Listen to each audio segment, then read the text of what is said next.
All right, Zahi Hawass, he is the antiquities curator. He's the guy who's in charge at Giza, is that correct? The Giza Plateau. All right. Linda Moulton Howe did an interview following our last show. In it, she interviewed Mr. Hawass, who said about the following, Richard, I'm paraphrasing, but he said, accused people of doing bad science, talked about Bavall and Hancock and included them in the group bad science, and there were some threats made and so forth and so on.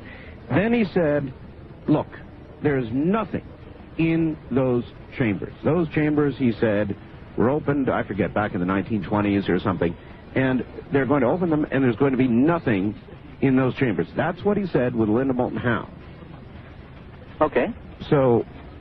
that's one man's opinion. One man's opinion. Are we all talking about the same chambers? Well, probably not.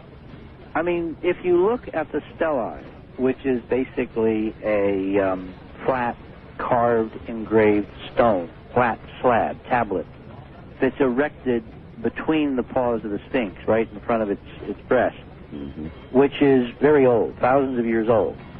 It shows on this flaking stelae, which is the technical term for it, carved, thousands of years before the present, a Sphinx crouching on the top of a chamber which has multiple cavities and rooms and caverns and tunnels. Yes. There is a literally schematic depiction of the Sphinx on a plateau honeycombed with cavities.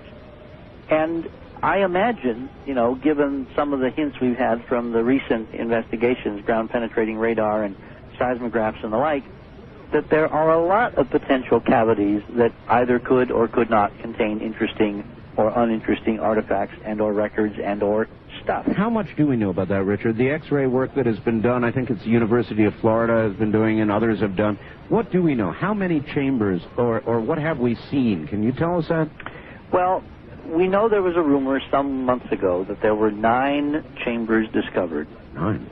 9 of them, with metallic artifacts. Metal. That would show up on an X-ray. No, it's not X-ray. This is ground-penetrating radar. This is microwave wavelength radar. All right, radar. And the way that the instrument measures cavities versus objects in them is by means of reflectivity. The wavelengths, the radio waves, go through the ground, through the sand. Sure. And they are absorbed to varying degrees by moisture.